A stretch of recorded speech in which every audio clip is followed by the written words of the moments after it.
ఈనాటి ఈ కార్యక్రమం బహుశా ప్రత్యేక రాష్ట్ర చరిత్రలో చిరస్థాయిగా నిలిచిపోయేటువంటి కార్యక్రమంగా చెప్పటానికి నాకు ఎటువంటి సందేహం లేదు. కారణం ఇప్పుడే వ్యవసాయ శాఖ మంత్రి గారు చెప్పినట్టు ఈ ప్రభుత్వం పూర్తిగా రైతు పక్షపాతి ప్రభుత్వం. కాంగ్రెస్ అంటేనే వ్యవసాయం, కాంగ్రెస్ అంటేనే ఉచిత కరెంటు, కాంగ్రెస్ అంటేనే రుణమాఫీ, కాంగ్రెస్ అంటేనే మద్దతు ధర, కాంగ్రెస్ అంటేనే మద్దతు ధరతో పాటు ప్రోత్సహించడానికి కావలసిన విధంగా బోనస్ ధరలు కూడా. కాంగ్రెస్కి వ్యవసాయానికి విడదీయరాయినటువంటి సంబంధం ఉంది. ఈనాటి ప్రభుత్వం రాష్ట్ర ముఖ్యమంత్రి రేవంత్ రెడ్డి గారి నాయకత్వంలో ఈ ప్రభుత్వం ఏర్పడిన తర్వాత చాలా రకాలుగా ఆనాటి ప్రభుత్వం రకరకాల ప్రచారాలు కూడా చేసింది. కానీ నేను కొన్ని విషయాలు మీ అందరి దృష్టికి తీసుకొని రాదలుచుకున్నాం. కేవలం మేము అధికారంలోకి వచ్చిన నాటి నుంచి ఈనాటి వరకు ఎవరు ఊహించని విధంగా అనేక రకాలైనటువంటి ఆర్థిక పరమైనటువంటి ఇబ్బందులు ఉన్నప్పటికీ కూడా ఆనాటి ప్రభుత్వంలో ఉన్నటువంటి ఏ ఒక్క పథకాన్ని కూడా ఆపకుండా ఈ ప్రభుత్వం చాలా పెద్ద ఎత్తున రైతు సోదరుల కోసం అనేక కార్యక్రమాలు తీసుకొని ముందుకు పోతాం. దాంట్లో భాగంగా బహుశా దేశ చరిత్రలో ఎవరు కూడా ఏ రాష్ట్రం కూడా వచ్చిన 3-4 నెలల్లో ఆ యొక్క రాష్ట్రం దాదాపు 21,000 కోట్ల రూపాయలు రుణమాఫీ చేసిన చరిత్ర ఈ భారతదేశ చరిత్రలో ఏ రాష్ట్రంలో కూడా లేదు. అది కేవలం ఈ రాష్ట్రంలో మాత్రమే జరిగింది. అట్లాగే అది చేస్తూ రైతు భరోసా తప్పనిసరిగా ఆనాటి ప్రభుత్వం ఆ సీజన్లో వదిలేసి వెళ్ళింది. కానీ మనం మాత్రం రైతులకి అన్యాయం చేయకూడదని చెప్పి రాష్ట్ర ముఖ్యమంత్రి గారు మిగతా మంత్రిమండలి సభ్యులందరితో మాట్లాడి పెద్ద ఎత్తున రైతు భరోసా వేసే కార్యక్రమాన్ని కూడా చేపట్టారు. రైతు భరోసాకి ఇప్పటి వరకు 13,088 కోట్ల రూపాయలని ఖర్చు పెట్టడం జరిగింది. రుణమాఫీ 21,000 కోట్లు కాకుండా. అట్లాగే బోనస్ సంబంధించి 1,199 కోట్ల రూపాయలు ఈ దేశ చరిత్రలో ఎవ్వరు కూడా ఇంతవరకు మద్దతు ధర గురించి మాట్లాడారు తప్ప పండించిన పంటకి బోనస్ ఇస్తామని చెప్పి ఇచ్చిన మాట ప్రకారం పండించిన వడ్లకి, ధాన్యానికి, సన్నధాన్యానికి క్వింటాల్కి 500 రూపాయల లెక్కగట్టి 1,119 కోట్ల రూపాయలని ఇచ్చినటువంటి ప్రభుత్వం ఈ దేశ చరిత్రలో ఏదైనా ఉందంటే అది కేవలం ప్రజాప్రభుత్వం, మన ప్రభుత్వం మాత్రమే. అట్లాగే ఇన్సూరెన్స్ సంబంధించి గత ప్రభుత్వాలు పూర్తిగా మర్చిపోయినటువంటి కార్యక్రమాన్ని ఈ ప్రభుత్వం బాధ్యతగా తీసుకొని దాదాపు 2,181 కోట్ల రూపాయలు ఇన్సూరెన్స్ కోసం రైతుల పక్షాన్ని రాష్ట్ర ప్రభుత్వం చెల్లించడం జరిగింది. అట్లాగే 10 సంవత్సరాలు నేను చూశాను. ప్రతిపక్ష నాయకుడిగా ఈ రాష్ట్రంలో ఎక్కడైనా పంట నష్టం జరిగితే మేమందరం వెళ్ళి చూసేవాడు.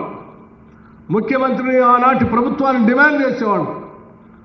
రైతుల పక్షాన జరిగినటువంటి పంటకి నష్టం ఇవ్వాలని చెప్పి అనేక సందర్భాల్లో మేము డిమాండ్ చేసినప్పటికి కూడా ఆనాటి ఉమ్మడి రాష్ట్రంలో కాంగ్రెస్ ప్రభుత్వాలు ఎప్పుడు పంట నష్టం జరిగినా వెంటనే ప్రభుత్వాలు ఎన్యూమరేట్ చేసి లెక్కగట్టి ఆ పంటకి నష్టపరిహారాన్ని ఇచ్చేటువంటి పరిస్థితులను గుర్తు చేసి కూడా డిమాండ్ చేస్తే కూడా ఆనాటి ప్రభుత్వం ఏ ఒక్క సంవత్సరం కూడా పంట నష్టపరిహారం గురించి ఆలోచన చేయలేదు.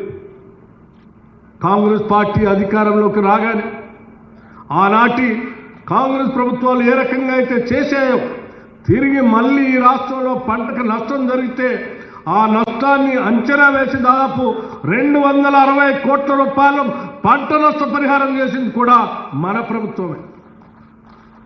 ఇది తిరిగి మళ్ళీ మనం మొదలుపెట్టాం. అట్లాగే రాష్ట్రంలో రైతాంగ సోదరుల కోసం దాదాపు 29 లక్షల పంపు సెట్లకి పవర్ సబ్సిడీ పేరు మీద ఇప్పటికి 16,691 కోట్ల రూపాయల్ని ఆర్థిక శాఖ కరెంటు శాఖకి నిధులు చెల్లించింది రైతుల తరఫున. అట్లాగే ఇరిగేషన్ సంబంధించి ఒక 11,000 కోట్ల రూపాయలు ఖర్చు చేశాం. మొత్తంగా మన పార్టీ మన ప్రభుత్వం ఈ ముఖ్యమంత్రి రేవంత్ రెడ్డి గారి నాయకత్వంలో వచ్చినటువంటి ఇందిరమ్మ ప్రభుత్వం ఈనాటి వరకు ఇప్పుడే మన తుమ్మల నాగేశ్వరరావు గారు చెప్పినట్టు ఈనాటి వరకు దాదాపు 70,000 కోట్ల రూపాయలు రైతుల కోసం ఖర్చు పెట్టాం. రాబోయే సంవత్సరాల్లో కూడా మొత్తం 5 సంవత్సరాల్లో రైతుల కోసం దాదాపు 3.5 లక్షల రూపాయలు ఖర్చు పెట్టే విధంగా ముందుకు పోతున్నామని చెప్పి మీ అందరికీ నేను సవినయంగా మనవి చేస్తా ఉన్నాను. 3.5 లక్షల కోట్లు 3.5 లక్షల కోట్ల రూపాయల్ని ఖర్చు పెట్టబోతా ఉన్నాం. ఇది రైతుల కోసం ఈ ప్రభుత్వం తీసుకున్నటువంటి కార్యక్రమం. ఇంత పెద్ద ఎత్తున రైతుల కోసం కార్యక్రమాలు తీసుకొని పోతూ ఈరోజు మళ్ళీ ఒక చారిత్రాత్మకమైన నిర్ణయం తీసుకొని ఈరోజు అగ్రికల్చర్ యూనివర్సిటీలో రైతాంగ సోదరులందరినీ ఇక్కడ కూర్చోబెట్టి రాష్ట్ర వ్యాప్తంగా ఉన్నటువంటి లక్షలాది మంది రైతాంగ సోదరులకు ఇక్కడ నుంచి మాట్లాడుతూ ఒక చారిత్రాత్మకమైన నిర్ణయం తీసుకోబోతా ఉన్నాం. ఆ నిర్ణయం ఏంటంటే ఈ రాష్ట్రంలో ఉన్నటువంటి రైతాంగ సోదరులకు సంబంధించినటువంటి అన్ని వ్యవసాయ యోగ్యమైనటువంటి భూములన్నిటికీ 1,49,39,111 ఎకరాలకి పూర్తి స్థాయిలో రైతు భరోసా సంబంధించి వారి అకౌంట్లో డబ్బులు వేసేటువంటి కార్యక్రమాన్ని మీ అందరి సమక్షంలో ఈరోజు ముఖ్యమంత్రి గారు ఇక్కడ నుంచే కంప్యూటర్లో నొక్కి వారి అకౌంట్లందరికీ డబ్బులు వేసేటువంటి కార్యక్రమాన్ని ఈరోజు ఇక్కడ నుంచే చేస్తా ఉన్నాం. పూర్తి స్థాయిలో ఎకరం కాదు, 2 ఎకరాలు కాదు, 5 ఎకరాలు కాదు. ఈ రాష్ట్రంలో రైతులు పండించే ప్రతి ఎకరానికి అది ఎన్ని ఎకరాలు ఉన్నా ఆ ఎకరాలన్నిటికీ కేవలం అది కూడా నెలలు తీసుకోవట్లేదు. మేము నెలల తరబడి కూడా తీసుకోదలుచుకోలేదు. రైతులకు ఇచ్చిన మాట ప్రకారం నిలబడాలనేటువంటి ఆలోచనతో ఎన్ని సమస్యలు ఉన్నప్పటికి కూడా ఇప్పుడే కేబినెట్ సమావేశం నిర్ణయం చేసుకొని ఆ సమావేశంలో ముఖ్యమంత్రి గారు మంత్రి మండలి సహచర సభ్యులందరూ కూడా నిర్ణయం చేసుకొని కేవలం 9 రోజుల్లో మాత్రమే కేవలం 9 రోజుల్లో ఈ రాష్ట్రంలో ఉన్నటువంటి రైతులందరికీ అకౌంట్లో డబ్బులు వేయాలనేటువంటి ఒక నిర్ణయం తీసుకొని ఒక చారిత్రాత్మకమైనటువంటి నిర్ణయం తీసుకొని ధైర్యంతో కూడినటువంటి నిర్ణయంతో ఈరోజు మీ ముందుకు వచ్చాం. ఇక్కడ నుంచే ముఖ్యమంత్రి గారు మాట్లాడటం మరుక్షణం నుంచే వారు మాట్లాడి వారు ఇక్కడ నుంచే ఆ మీటను నొక్కుతారు. ఇక్కడి నుంచే మీటను నొక్కుతారు. ఇక్కడ మీటర్ నొక్కుతా ఉంటే అక్కడ రైతుల అకౌంట్లో టింగ్ టింగ్ టింగ్ అంటూ డబ్బులు పడేటువంటి కార్యక్రమాన్ని చేసేటువంటి కార్యక్రమాన్ని ఇక్కడ చేయడానికి వచ్చాం. మిత్రులారా, నేను మీ అందరికీ చెప్పేది ఒక్కటే, ఈ ప్రభుత్వం మన ప్రభుత్వం, ప్రజల ప్రభుత్వం. ఈ రాష్ట్రంలో అనేక సమస్యలు, ఇబ్బందులు, ఆర్థిక పరమైనటువంటి బాధలు ఉన్నప్పటికీ కూడా రూపాయి పోగేసి ప్రతి రూపాయిని ప్రజల కోసం ఖర్చు పెట్టాలనేటువంటి ఆలోచనతోనే ఈ రాష్ట్ర ప్రభుత్వం ముందుకు పోతాం. చేసే ప్రతి ఆలోచన పని కేవలం ఈ రాష్ట్రంలో ఉన్నటువంటి ప్రజల కోసం ఆలోచన చేస్తూ ఉన్నాం. ఇంకో విషయం కూడా చెప్పదలుచుకున్నాం మీకు. ఈ రాష్ట్రంలో ఉన్నటువంటి రైతాంగ సోదరులు ఒక్కడే కాదు, భూమి లేని నిరుపేద ప్రజలుంటే, ఆ నిరుపేద ప్రజలు వ్యవసాయ కార్మికులుగా ఉంటే వారికి కూడా సంవత్సరానికి ప్రతి కుటుంబానికి 12,000 రూపాయల లెక్కన ఇందిరమ్మ ఆత్మీయ భరోసా పేరు మీద రైతుల పక్షాన్ని నిలబడిన రైతుల కూలీల గురించి కూడా ఈ రాష్ట్ర ప్రభుత్వం మనసుతో ఆలోచన చేసి నిర్ణయం తీసుకొని ముందుకు పోతా ఉన్నాం. అందుకే ఆలోచన ఇన్ని ఇబ్బందులున్నా ఈ రాష్ట్ర ప్రభుత్వం ఆలోచన చేసి పెద్ద ఎత్తున సాహసోపేతమైన నిర్ణయం తీసుకొని ప్రజల కోసం పనిచేసుకుంటూ ముందుకు పోతా ఉంది. ఈ రకంగా ముందుకు పోతా ఉంటే భవిష్యత్తులో మాకు పుట్టగదులు ఉండవనేటువంటి ఆలోచనతో 10 సంవత్సరాలు ఈ రాష్ట్రాన్ని అధోగతి పాలు చేసినటువంటి ఆనాటి ప్రభుత్వం బురద జల్లాలనేటువంటి ఒక దుర్మార్గమైనటువంటి కార్యక్రమాన్ని తీసుకొని ముందుకు పోతా ఉంది.